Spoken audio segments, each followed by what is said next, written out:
One sweltering summer day, you were in your living room with Cove, listening to the sounds of the birds chattering outside the window while you lay across the rug on the floor.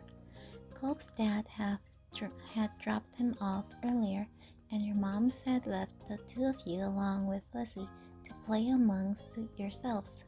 It had been too hot to go outside in the afternoon, at least according to Mommy, so your sister was starting to get impatient waiting for her golf class that evening.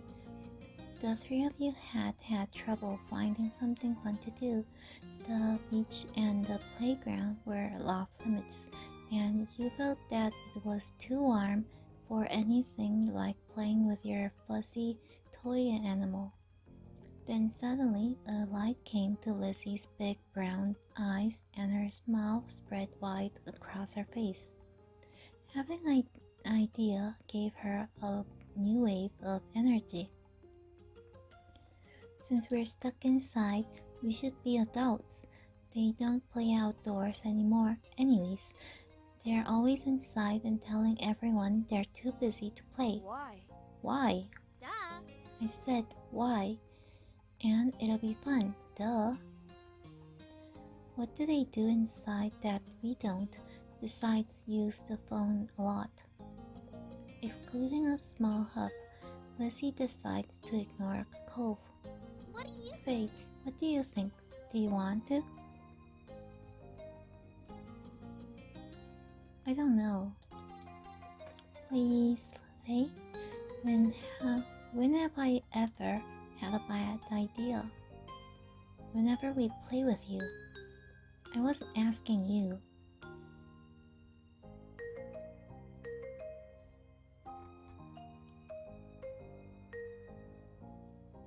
Okay, I'll stay.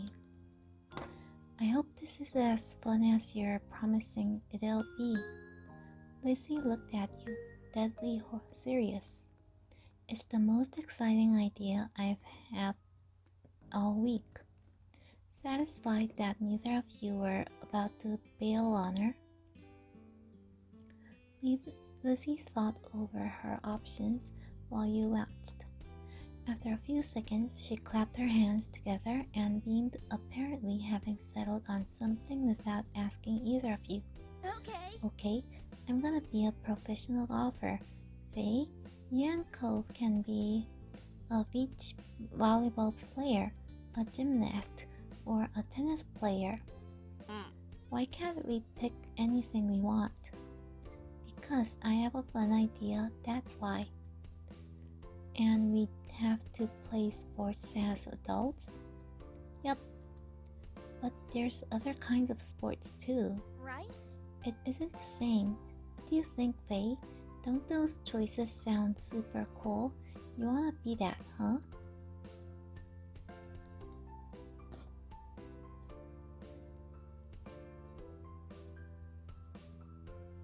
It really doesn't. Lizzie pouted, resting her hands on her lips and tapping her foot impatiently. Well, too bad. I made the plan and you are a part of it, so choose one already.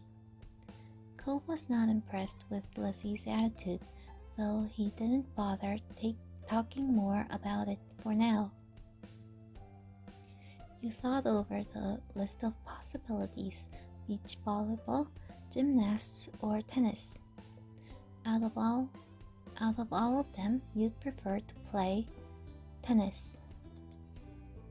You remembered Mommy had a couple of old tennis rackets lying around somewhere, but you forgot where you had seen the last.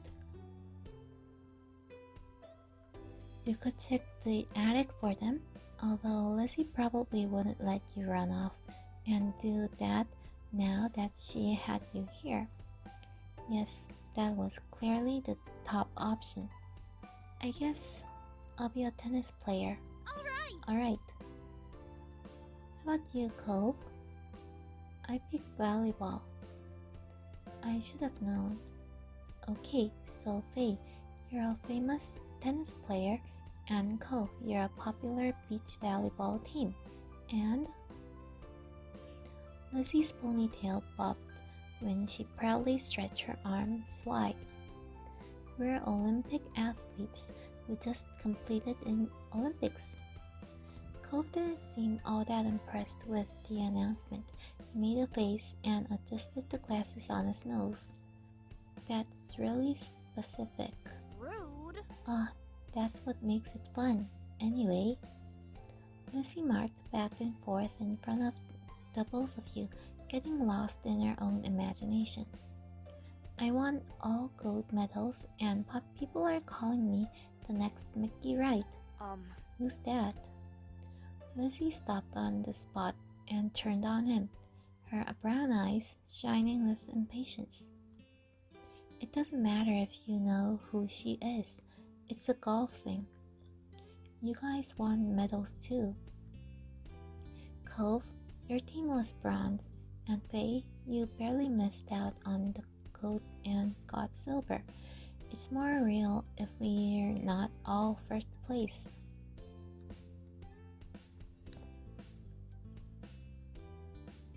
"Silver sucks. I don't want silver." You folded your arms across your chest, staring Lizzie down. "Me neither." You nodded at Cove, happy that he had your back. Sorry. "Lots of people lose at Olympics.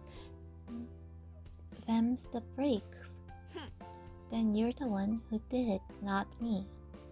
Lizzie looked taken aback by Cove's declaration, as though the thought of her losing was completely absurd. "No way, it wouldn't make sense. I'm already practicing my golf game."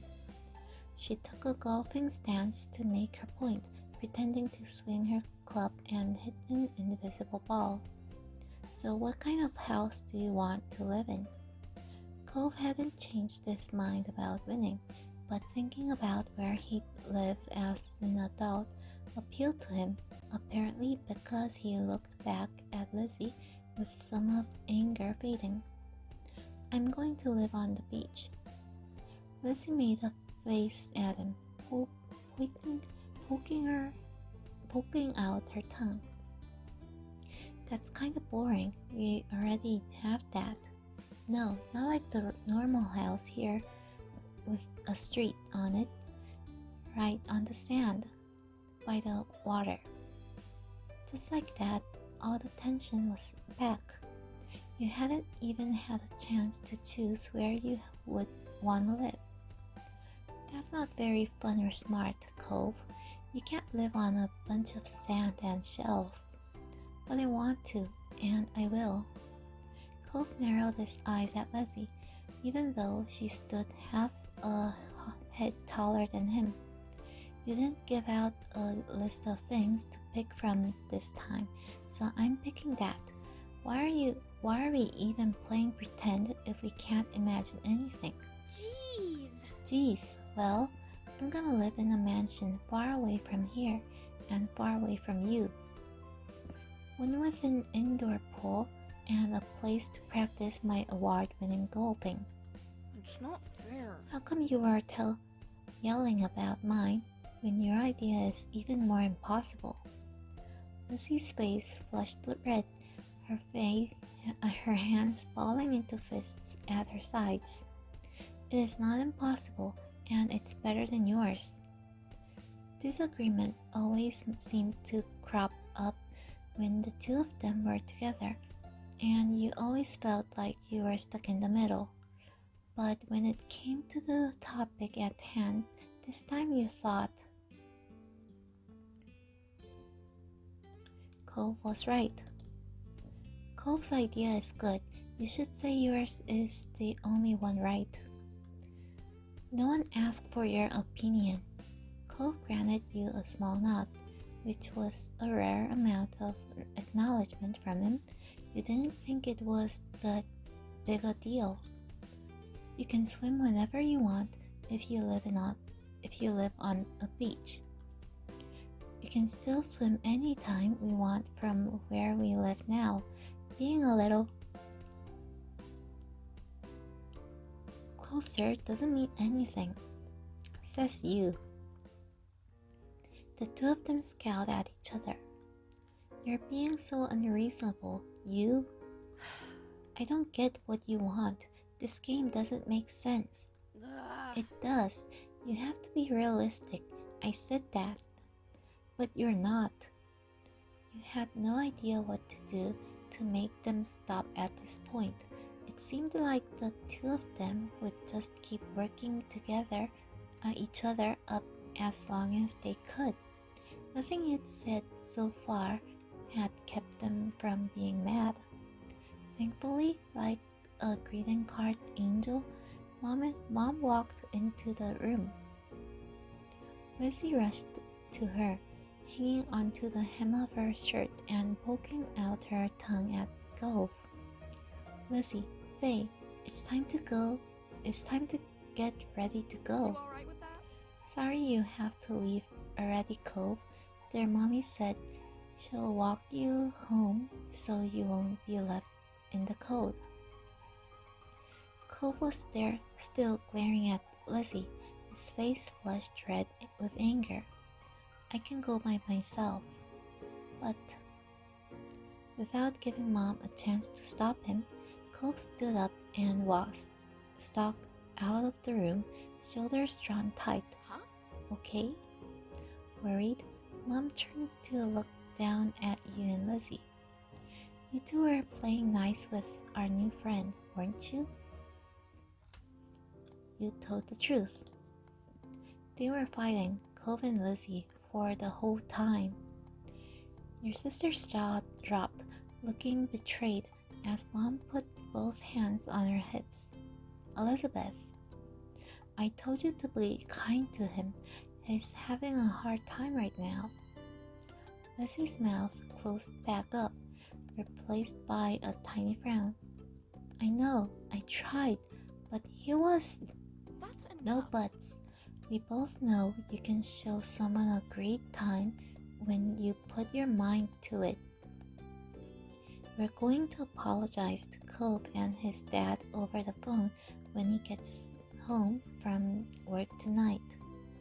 Lizzie hung her head, dragging a foot across the ground in front of her.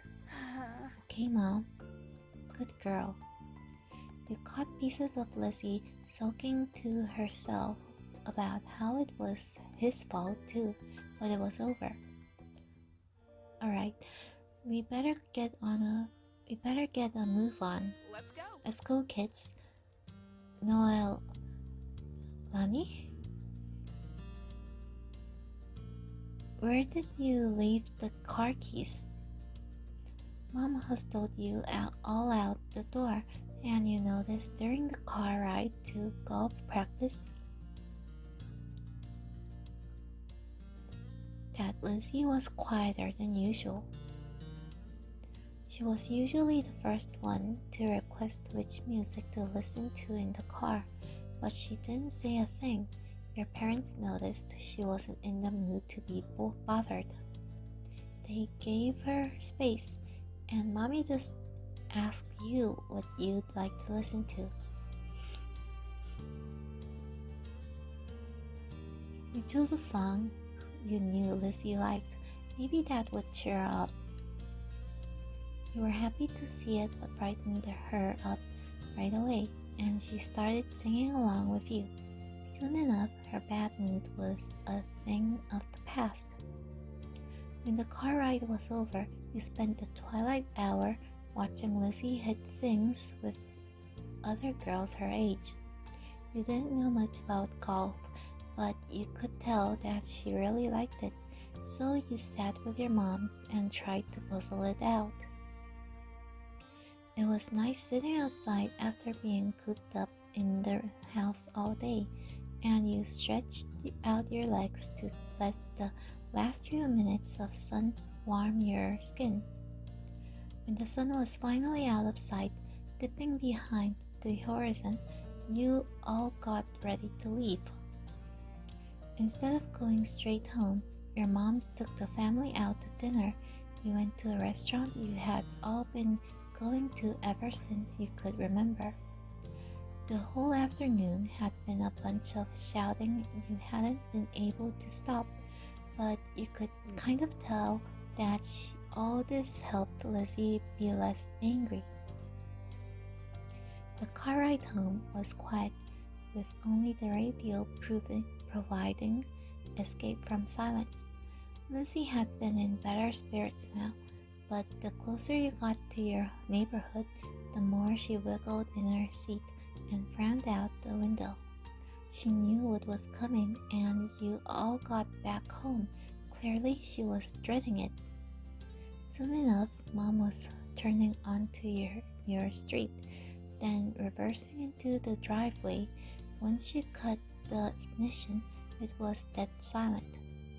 No one spoke, only unbuckled their seatbelts and opened their doors. Lizzie was the last one out. Once everyone was inside and done taking off their shoes, she propped her hands on her hips. So, Now then, Mr. Holden's key is in his driveway, so he could be back home from work. That's good news, isn't it, Elizabeth? You and Cove can hash things out before the day's done. Lizzie didn't complain or put it up a fight. Her head ducked, so she didn't have to meet anyone's eyes. She nodded once. Good. Let's move this to the kitchen. Mom went over to the house phone, the rest of you following behind her. Mommy put a gentle hand on Lizzie's shoulder as they walked side by side. You watched them from the back. This was only happening because you told on Lizzie. You didn't regret it. You frowned to yourself, recalling how Cove had left in such a bad way. Mom had told you to be on your best behavior with Cove, but Lizzie hadn't listened. She upset him more than usual even. The four of you stood around the kitchen in a lopsided square. All eyes were on Lizzie, who kept her gaze on her feet. You remember the phone number for Cove's house, don't you, honey? Lizzie jerked her head in another nod, sullen. Without further prompting, she stepped forward and she began to dial. Mom reached over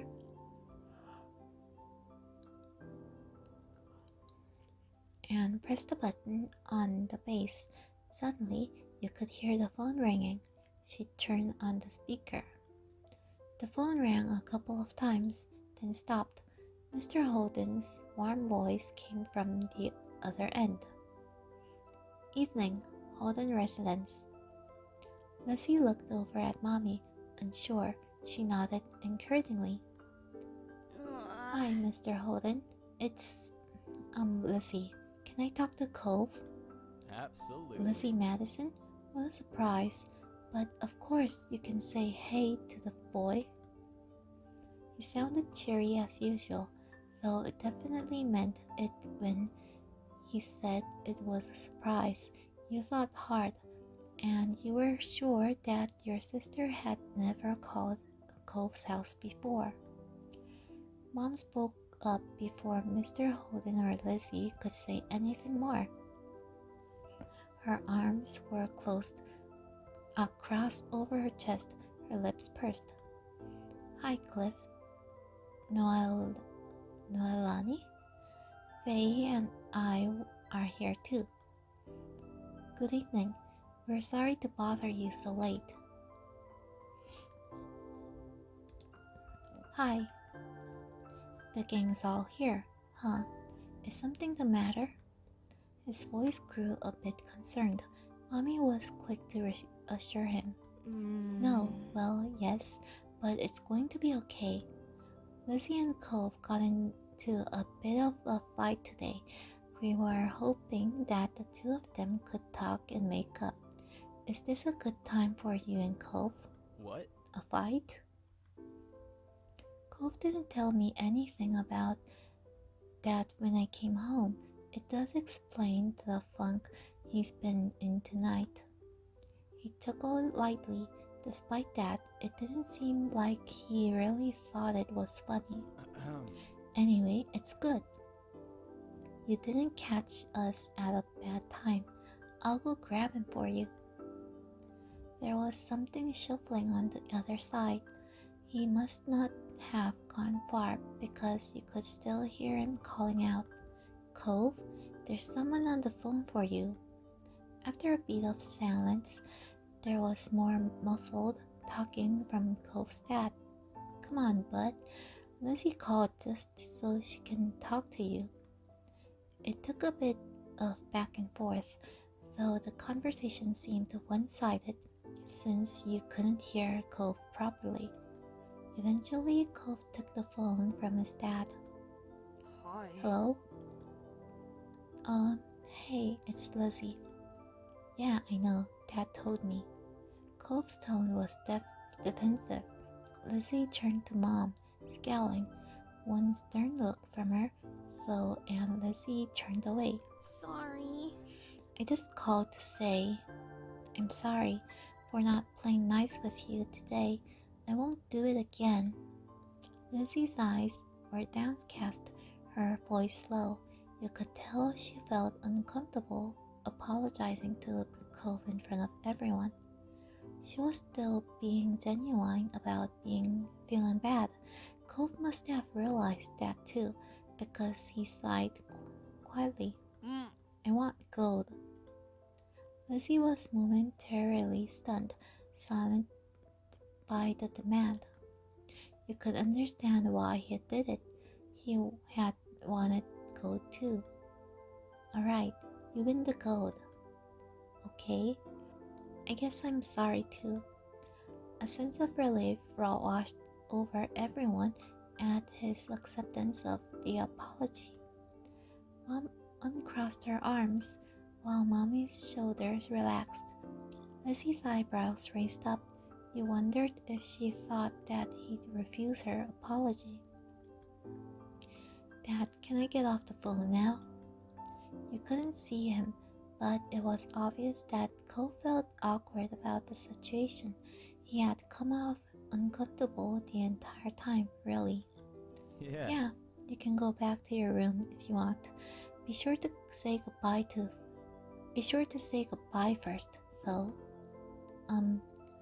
Bye, Lizzie. Bye." With that said, Cole must have handed the phone to his dad and left, since Mr. Holden spoke up. That's a relief. "All's well that ends well, as they say. Thanks for arranging this. I'm sure he appreciates it." As Mom replied, Lizzie tugged on Mommy's hand to catch her attention. "Can I go now too?" Good job. "Sure, sweetie. Thank you very much for apologizing to Cove." Mom flashed a brief smile at Lizzie and nodded her agreement. Given permission to leave, Lizzie scurried off towards the stairs. She seemed to be feeling much better with the incident behind her. Mom and Mommy returned to the phone. Taking it off the speaker, they continued talking to Mr. Holden. You couldn't tell what about. You were glad that was the end of it all. Lizzie and Cove might not get along, and probably still won't, but they weren't mad at each other anymore. Mom and Mommy weren't upset either. Everything was finally back to normal. With that thought, you retreated to your own room with a spring in your step. It was another scorching summer day, the kind where no sooner had you finished the one cup of water, you were already filling it up again. Everyone else had something on, so that afternoon it was just you and Shiloh. This didn't happen much, especially since Cove had arrived. Without Lizzie around, Shiloh looked to you for all the answers. It made you feel frustrated. He was always wanting to hear what you thought instead of giving his own opinion, and expected you to come up with plans. It was hard work, especially for such a hot day. You drained, yet another drink, and frowned at the empty vessel. Your thirst was gone, but you still craved something icy cold and refreshing, something sweet, something like a popsicle. You wanted something fruity and brightly colored. There was nothing like that you'd be found at home. You knew that without needing to look. Your moms didn't keep sweets in the house. Outside, there were plenty of places where such goodies can be obtained, but they were shops and demanded payment in exchange for their products. Besides, as much as you really wanted that treat, it wasn't going to happen. What's wrong? I want a popsicle. Shiloh, who had been draped over the sofa, perked up. Yeah. That sounds good. We don't have any here, and I don't have any money. Oh, let me check if I have any. Shiloh rummaged his backpack and proudly produced an assortment of coins plus one stray button. You set the button aside and counted the coins in neat piles. Just over $1. You announced this to Shiloh. He had almost certainly come to the same conclusion, but he'd been watching you expectantly. It's a start. Shiloh beamed at you. We'll need to find some more. Okay. The two of you lifted couch cushions, stuck tiny hands down deep crevices in the sofa and under furniture and scoured the back of the drawers. Most of what you found was useless or gross, bent paper clips, fluffy wisps of dust or sandy crumbs, but every so often one of you would strike silver or bronze and add it to the growing pile of coins. Dusty and disheveled from checking every room and squinting into every tiny nook, the two of you finished pulling your finds. Shiloh held his breath as you counted the coins once again. $2.53 and 2 buttons. You didn't know when the second button had decided to join the party, but you were too pleased with the successful how to throw it out. Is that enough?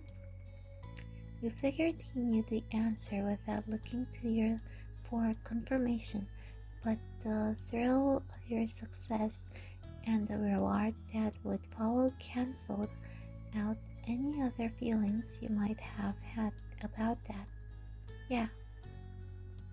You could now afford something at the shops, just one thing, but that was infinitely better than none. Shiloh clapped his hands.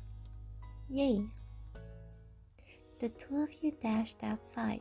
The promise of sugar would you onto your destination were breathless but happy. You stared at the overwhelming number of options. You knew what you wanted, but it wasn't just you who had contributed the funds to get the treat. You seemed to notice your pause. Aren't you getting a popsicle? Shiloh asked as though he was entirely separate from the decision, rather than someone with the stake in the outcome. Do you mind? Shiloh cocked his head to the side. It was your idea. You should choose.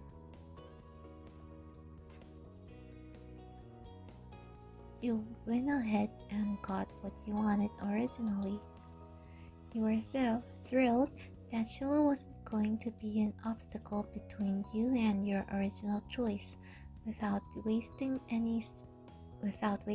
another second, you exchanged cold hard cash for equally cold but maybe less hard dessert.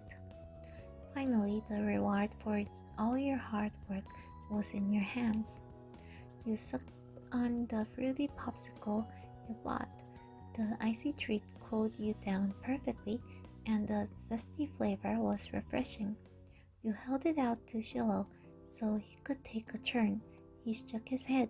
You can finish it. You can finish it. He didn't want any. After everything he did to help get it, that was weird. You tried to include Shiloh. Even if Shiloh said it was okay, every story ever been on TV or read up in a book said that sharing was caring. You stood your ground, even as the treat started to trickle dangerously towards your fingers. It's only fair that you have some. We both bought it. But you wanted more than I do, and getting to play was a lot of fun already, so you can have it. That's more fair. You held it out to him. I want you to have some, even more than I want to finish it, so eat your part. Relenting, Shiloh took a treat and gave it a taste. His eyes lit up. Thank you. It's really good, thank you. You smiled, pleased with your good deed. You picked the best one. Did he mean that? Shiloh was already nice, no matter what happened. Even if he hated it, you knew he wouldn't say no. Maybe he thought it was gross, and that's the real reason why he didn't want to take some. You had no idea. You studied him as he ate a little more. He had every appearance of enjoying himself, still weird. The two of you began to head back home as he ate.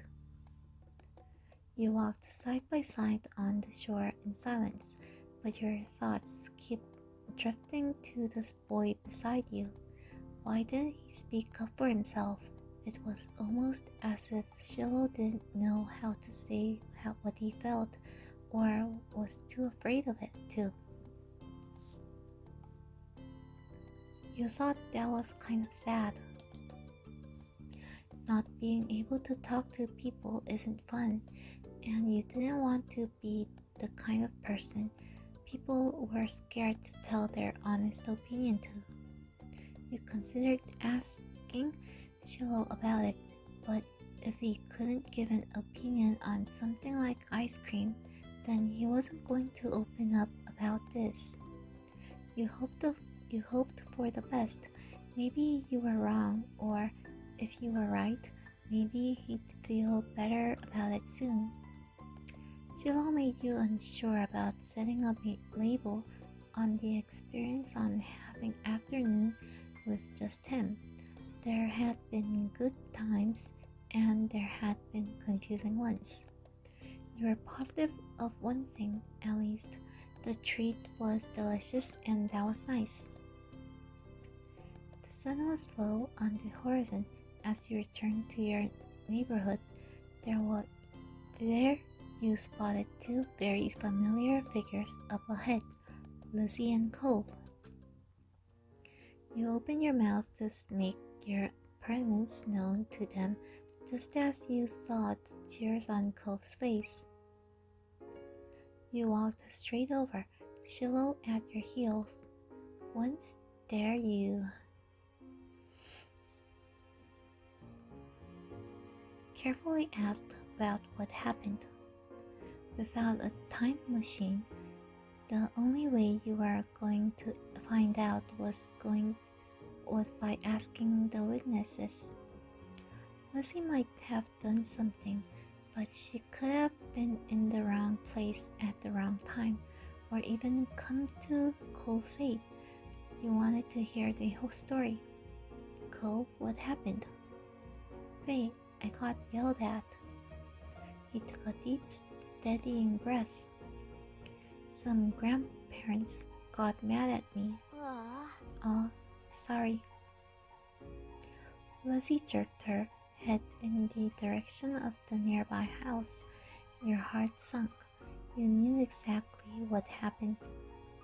Every year, the same mean old couple rented out the condo for the summer. You, Lizzie, and Shiloh knew to stay away from them, but Cove couldn't have. They're like that with everyone. Even your mom struggled to find anything nice to say about them, but the old elderly pair particularly took offense to kids. Yeah, Lizzie said. Lizzie drew herself up at that.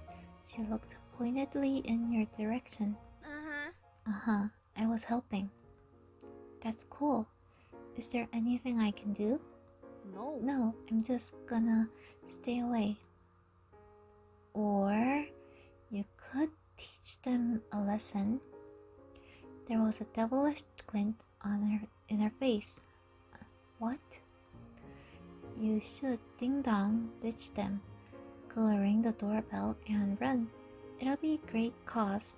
They're so slow. They'll never catch you. That's dumb.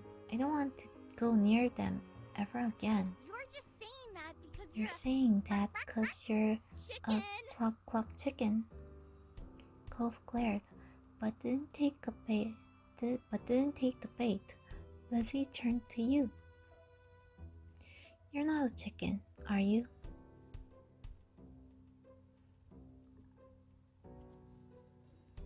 I'll do it. Really? You took a deep breath and nodded. Lizzie squealed with delight. We'll go hide. Run as soon as you hit the bell. Good luck.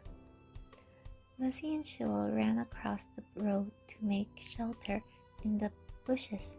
Even once they settled down, you could make out two child-sized shapes staring from behind the leaves. You knew where to look for them, though, and you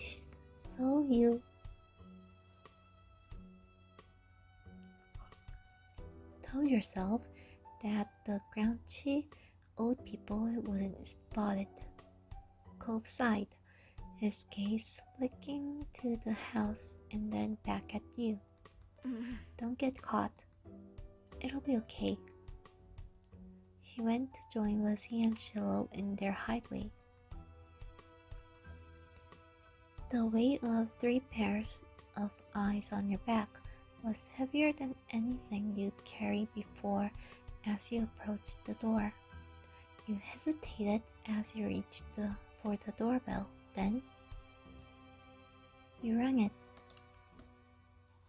You slapped the buzzer and rang. Blood thumped against your eardrums with every step. Would you make it in time? Approaching the hide spot, you knew that there wasn't time to go around the bushes as the others had done. You took a shortcut, leaping over them, or to be more accurate, crashing into the tops of the bushes and then falling over the other side. Judging from the squeak, it was Shiloh who cushioned your fall. Lizzie put a finger to her lips and nodded at the house. You disentangled your limbs from Shiloh's and spun around to see the old man framed in the doorbell, peering back and forth suspiciously. You covered your mouth with your hands, but it wasn't enough to stifle your giggles. Maybe he spotted one of you, or maybe it was the leaves you displaced while jumping, but he locked eyes with the bush and stormed over in your direction. Shiloh gasped and looked at Lizzie. Run. Your sister did not hesitate to take her own advice. Neither did you and Shiloh Cove, with just the one fully operational arm. Took a little longer to get to his feet, but still caught up to Shiloh with ease. The old man's hollers propelled you all from the street to the sanctity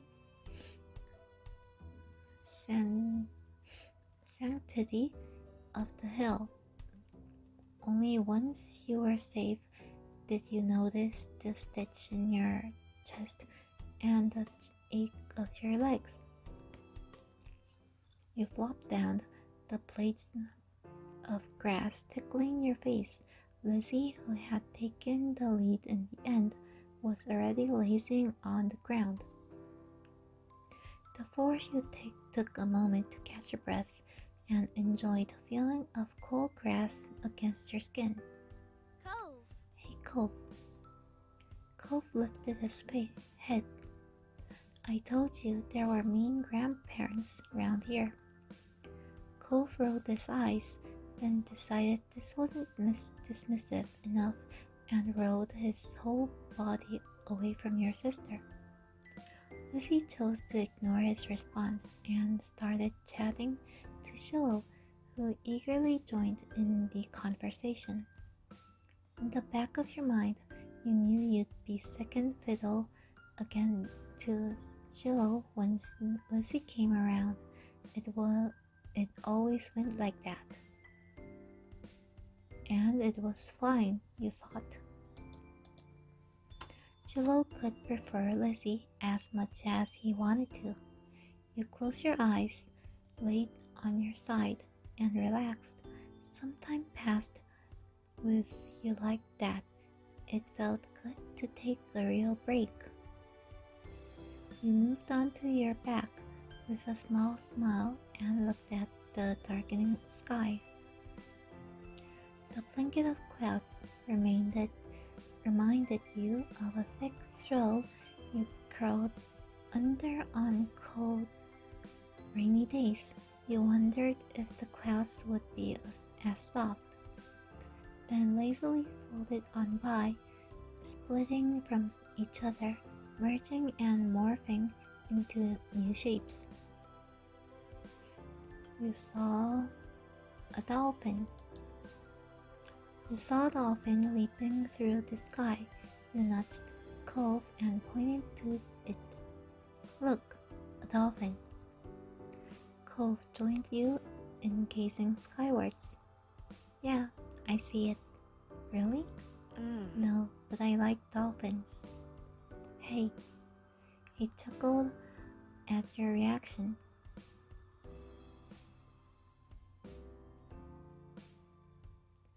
All the sun's light faded from the sky, and the moon rose higher. Lizzie got her feet, dusting strands of grass from her bare legs, and surveyed her surroundings. The ocean, visible from the crest of the hill, beckoned with every sweep of the tide. Let's go to the beach. There was no argument from the other two. Shiloh was still Shiloh, and Cove would never say no to going to the shore. He was a child of the sea. You were happy to do what others wanted. The beach wouldn't necessarily have been where you chose to go next, but if that was what the others wanted, then you weren't going to spoil the fun. You stepped onto the sand for a second time that day, but it felt different that night. The beach was nearly quiet at this hour. Abandoned sand castles and footsteps in the sand, too big to belong to any of you, were the only indication of how busy it had been only hours earlier. The four of you kicked shoes off and removed socks and walked along the water's edge. The waves tickled your feet.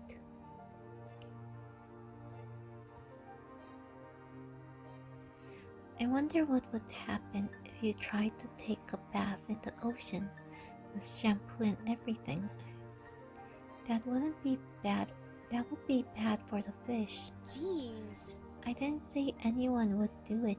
Jeez, you don't have to be serious about everything. You're the one who asked what would happen. That is what would happen. It hurt the sea fishes. Uh, I like bubble baths at home. They're a lot of fun. Me too. Bubble baths are luxurious. You'd never heard Lizzie use that word before. Mommy loves to have bubbles in her bath. She'll turn the lights off and candles. I'm gonna do that next time. Hey, when's your mom? Hey, when's your mom coming to pick you up anyway? Not for a while, she's busy. What about your dad? How come you never talk about him? Nobody knows. Don't you know you're not supposed to ask something like that? Why would somebody want to talk about something they never talk about? You kept your eyes on the ground, watching your toes get swallowed by waves, even if Shiloh never seemed upset when his topic come up. It made you feel awkward just for having both of your moms. It's okay. I'm like Lizzie and Faye. I don't have a dad. But I don't have two moms. I just have one. She's really great. Oh, sorry. I only had one now too. My mom isn't here. She's back home. It's just my dad with me. Sorry. Oh. I never had a dad or anything, so I don't feel bad. It's really sad that your mom is gone. Cove nodded. You didn't say anything. You couldn't come up with something you thought would make the conversation any less awkward, so you kept quiet. It was safer that way. The silence broke with the splash as Lizzie kicked in your direction. Cold water and sodden sand splattered against your leg. Lizzie giggled, foot still outstretched from the kick.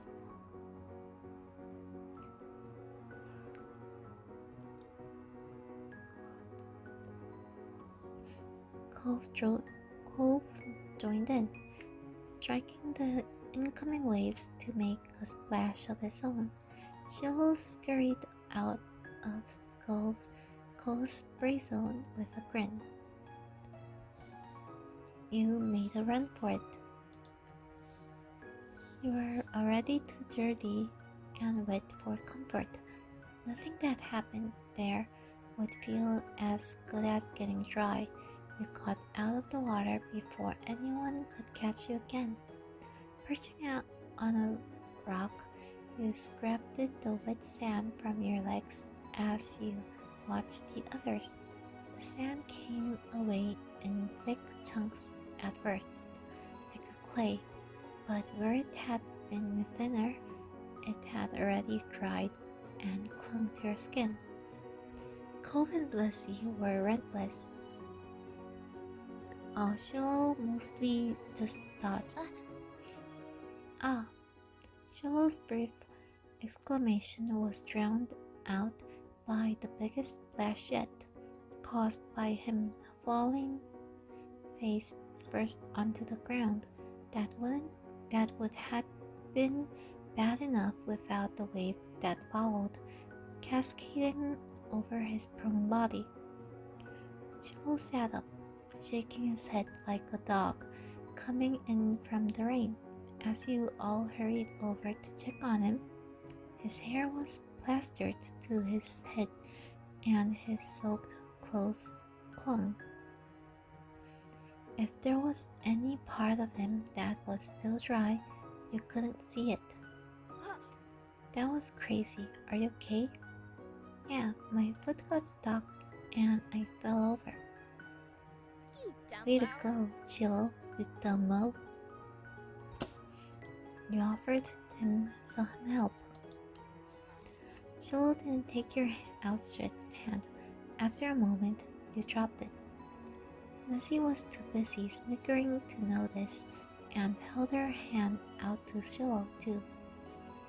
He reached over and took it. Slowly, he started to pull himself from the ground.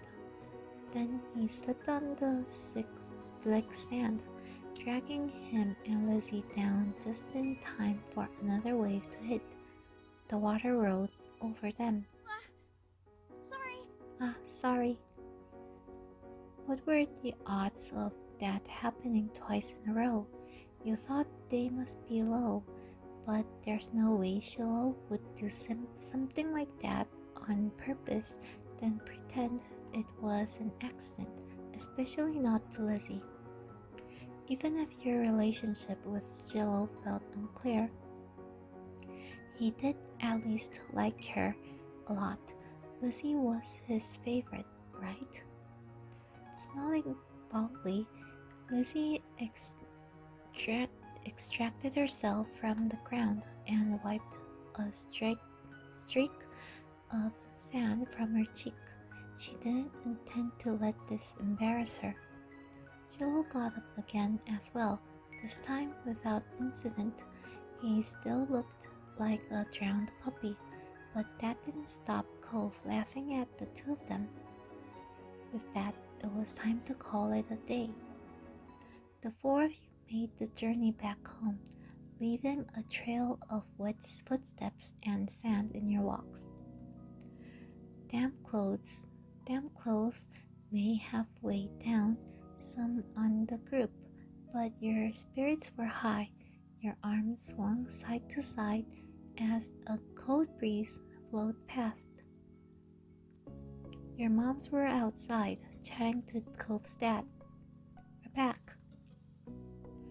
Your mom's faces fell as they took in the state you all were in, ranging from messy to soaked. Now, Elizabeth, is that all that you have to say for yourself? You brought half the beach with you. They certainly did. What's Marigold going to do when she comes to get her Shiloh? Is that how you want him to be for the long drive home, cold and filthy? Lizzie's expression turned sulky over the scolding. Being the oldest could be fun, but it also meant she was the first to get in trouble when something went wrong. Mr. Holden, on the other hand, chuckled as he ruffled Cove's matted hair. You've been out making memories, Bucko.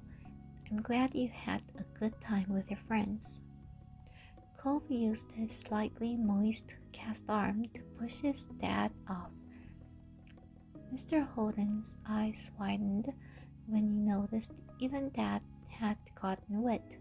Now he was worried too. I think they could have found a less risky way to spend time and had just as much fun. That might be right, kids.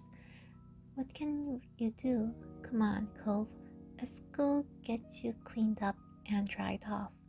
We wouldn't want that cast to have to be reset. Cove winced at the thought. Okay. That a boy? Mr. Holden casually bent down and plucked Cove up off the ground, ultimately holding Cove against his chest. Sand was already transferring from Cove onto him, but that didn't seem to bother Mr. Holden.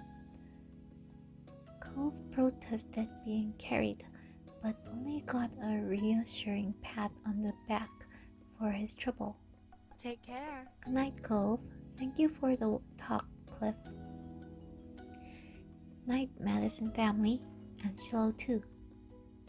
Fine, We better do what we can to fix you guys up too. Come on, everyone inside. I want you to march straight to the downstairs bathroom. Ugh. Yes, Mom. Okay, Lizzie's mom. Don't worry about stopping to wipe your feet on the mat this time. That won't do much good tonight.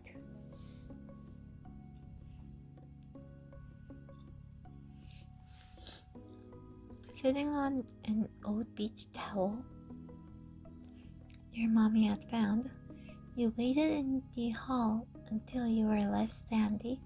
You weren't allowed to go to your room or walk around the house.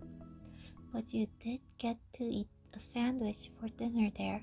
It felt like an indoor picnic. It had been decided that Sheila would wash first and borrow some of your clothes.